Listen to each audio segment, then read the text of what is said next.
Chers voyageurs d'Admirios, l'épisode que vous vous apprêtez à entendre n'est pas un épisode comme les autres. Lors de notre dernière session, l'aventure a bien été vécue. Les dés ont roulé, les héros ont parlé, les rires, les silences et les décisions ont tous existé. Mais quelque part entre notre table et l'enregistrement, le son s'est perdu. Alors, plutôt que de laisser cette partie disparaître dans le néant, nous avons choisi de vous la raconter, comme une chronique, comme un souvenir, sauvé de justesse. Voici donc ce qui s'est réellement passé dans l'épisode 29 de Héros Origines.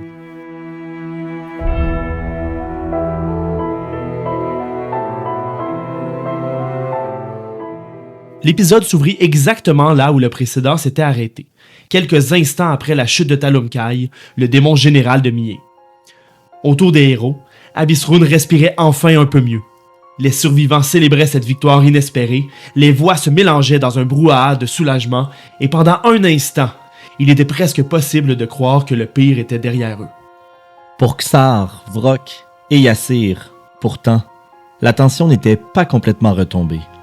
Devant eux se tenait Khaenta, la sage de Magia, une figure aussi puissante qu'inquiétante, qui n'était pas vraiment une alliée et qui venait tout juste de parler avec eux d'un sujet extrêmement dangereux. Le violon de Talumkai, l'un des instruments recherchés par les sages. Yassir avait tenté de protéger leur secret à sa façon, non pas avec une arme ou une ruse ordinaire, mais avec sa musique.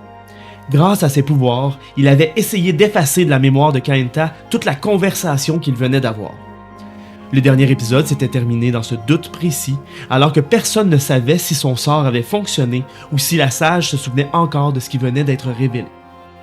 Lorsque Khaenta posa de nouveau son regard sur eux, le silence devint lourd. Elle sembla chercher quelque chose dans sa mémoire, puis elle lui demanda simplement s'il avait vaincu Talumkai. Cette question, posée comme si la discussion précédente n'avait jamais existé, laissait croire que la musique de Yassir avait bel et bien brouillé ses souvenirs. Yassir choisit alors de mentir. Il répondit que non, qu'il n'avait pas vaincu Talumkai. Ce mensonge aurait peut-être pu tenir quelques secondes de plus si les gens autour d'eux n'avaient pas été en train de célébrer précisément la défaite du démon. En voyant l'absurdité de la situation, Xar intervint rapidement pour corriger le tir, en expliquant que Yassir faisait simplement une blague et que oui, évidemment, Talumkai avait été vaincu. Khaenta ne semblait pas particulièrement amusée. Son regard demeura froid, attentif, presque déçu, comme si elle sentait que quelque chose lui échappait sans être capable de mettre le doigt dessus.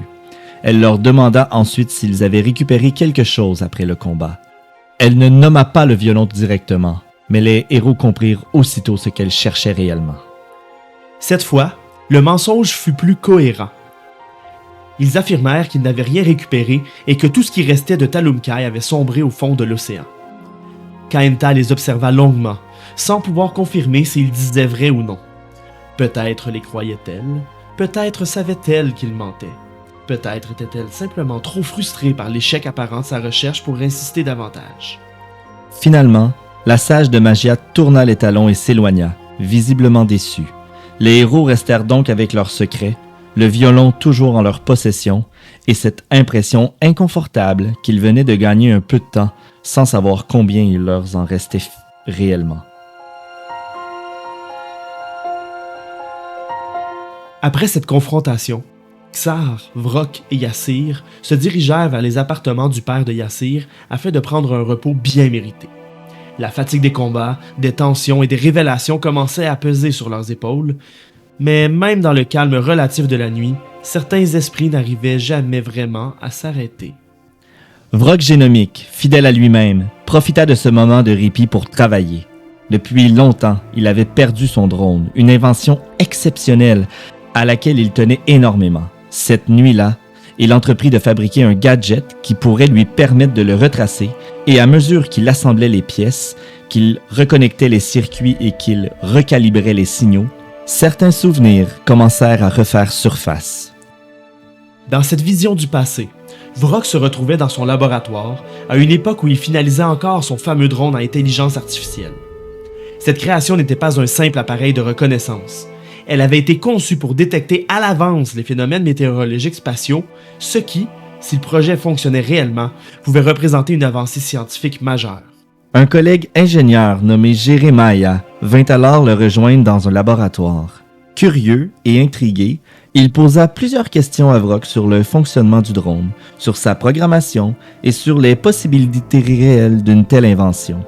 Il lui révéla aussi que les autres scientifiques ne croyaient pas vraiment en son projet, ce qui n'était probablement pas une surprise pour Vrock, mais qui rendait l'instant encore plus important à ses yeux.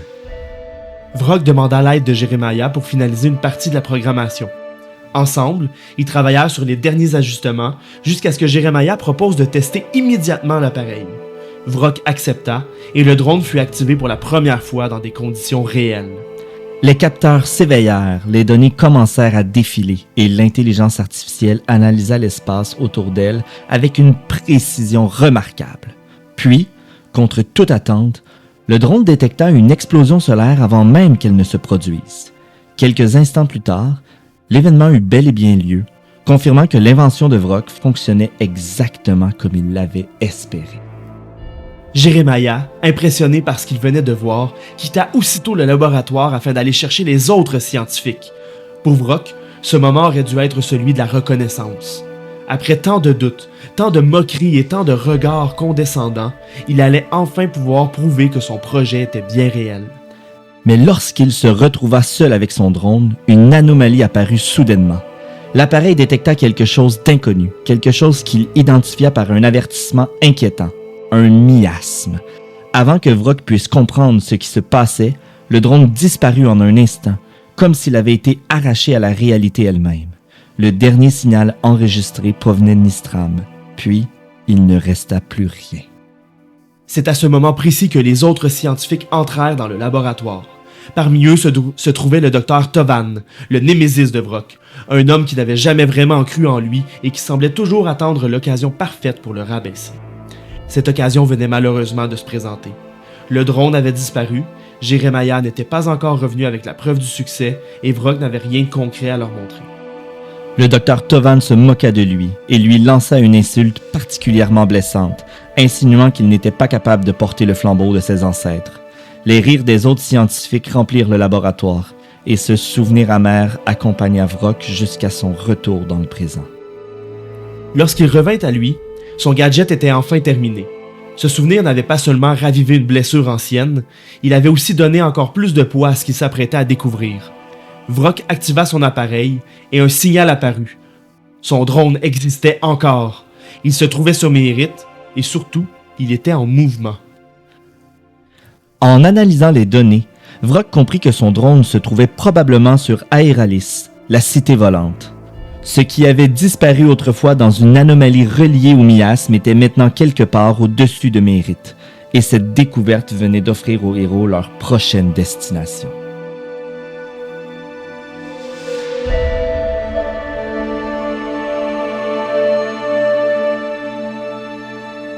Pendant que Vrock travaillait sur son gadget et que Yassir profitait d'un repos bien mérité, Xar Tolidrim, lui, avait choisi d'occuper la nuit d'une manière beaucoup plus spirituelle, beaucoup plus instinctive et, disons-le, beaucoup moins compatible avec le décor raffiné des appartements du père de Yassir. Xar entreprit un rituel chamanique sur le magnifique tapis blanc immaculé qui décorait la pièce. Pour lui, ce rituel avait probablement une signification profonde, liée à sa nature, à sa force intérieure et aux puissances sauvages qui guidaient son peuple. Pour n'importe quel autre propriétaire de tapis, par contre, la scène aurait surtout ressemblé à une catastrophe en train de se produire. L'une des composantes centrales du rituel était le cœur de Talumkai, le démon général de Minier qu'il venait tout juste de vaincre. Dans une communion brutale et viscérale avec la victoire qu'il venait de remporter, Xar dévora le cœur à la fin du rituel, répandant du sang un peu partout autour de lui. Le problème, évidemment, c'est que le sang d'un démon général ne se marie pas très bien avec un tapis blanc. Xar ne semblait pas réellement comprendre ce qu'il y avait de si grave dans la situation. Après tout, il venait d'accomplir quelque chose d'important selon ses propres traditions.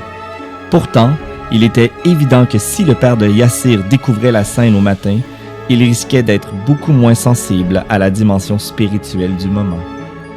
Heureusement, Vrock découvrit les dégâts avant le réveil des autres.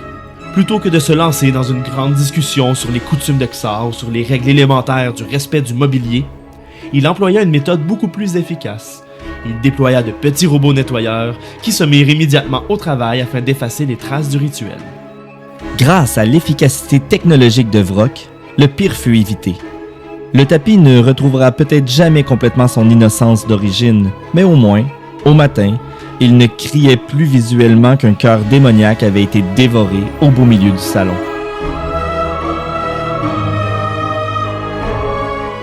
Lorsque le matin arriva, les héros discutèrent de leur prochaine destination. Le signal du drone de Vrock les guidait vers Aeralis, la cité volante, et il devenait évident que leur séjour à Abyssrune touchait à sa fin. Avant de partir, cependant, Yassir devait faire ses adieux à ses parents. Ce moment fut bien différent des affrontements et des mensonges de la veille. Il n'y avait pas de démons à vaincre, pas de sages à tromper, pas de secrets à protéger par la ruse. Il n'y avait qu'un fils devant sa mère et son père, obligés de repartir vers le danger, alors qu'il venait à peine de les retrouver. Yassir serra très fort sa mère dans ses bras. Elle lui expliqua que lorsque tout serait réparé à Abyssrune, elle et son père repartiraient sur Arnima. Elle comprenait que son fils avait de grandes choses à accomplir et qu'il ne pouvait pas simplement abandonner sa route pour rester auprès d'eux. Pourtant, cette compréhension n'effaçait pas l'inquiétude d'une mère qui voyait son enfant repartir vers l'Ego. Elle lui demanda de revenir sain et sauf lorsque tout cela sera terminé. Puis, consciente que Yassir ne serait pas seul sur cette route, elle se tourna vers Vrock et Xar et leur fit promettre de ramener son fils à Arnima à la fin de leur aventure. Dans une galaxie menacée par milliers, cette promesse pouvait sembler presque simple, mais elle portait en elle tout le poids du monde. Derrière les grandes prophéties, les sages, les instruments et les cités volantes, il y avait encore des familles qui attendaient le retour de ceux qu'elles aimaient. Après ces adieux chargés d'émotions, Xar, Vrock et Yassir embarquèrent dans le sous-marin de Vrock qu'il avait confectionné à partir des restes de Talumkai. L'engin était improbable, étrange, ingénieux et peut-être un peu inquiétant, mais il représentait parfaitement le groupe qui s'apprêtait à l'utiliser. Le sous-marin quitta alors Abyssrune et remonta vers la surface. Derrière eux, les héros laissaient une ville sauvée, des parents inquiets, une sage trompée et les derniers échos de leur combat contre Talumkai. Devant eux, une nouvelle destination les appelait déjà. Aeralis, la cité volante, les attendait quelque part au-dessus de Mérite. Et avec elle se trouvait peut-être le drone perdu de Vrock, porteur d'un mystère qui avait commencé bien avant leur arrivée sur cette planète maudite. Et c'est ainsi que se terminent les chroniques de l'épisode 29 de Héros Origine.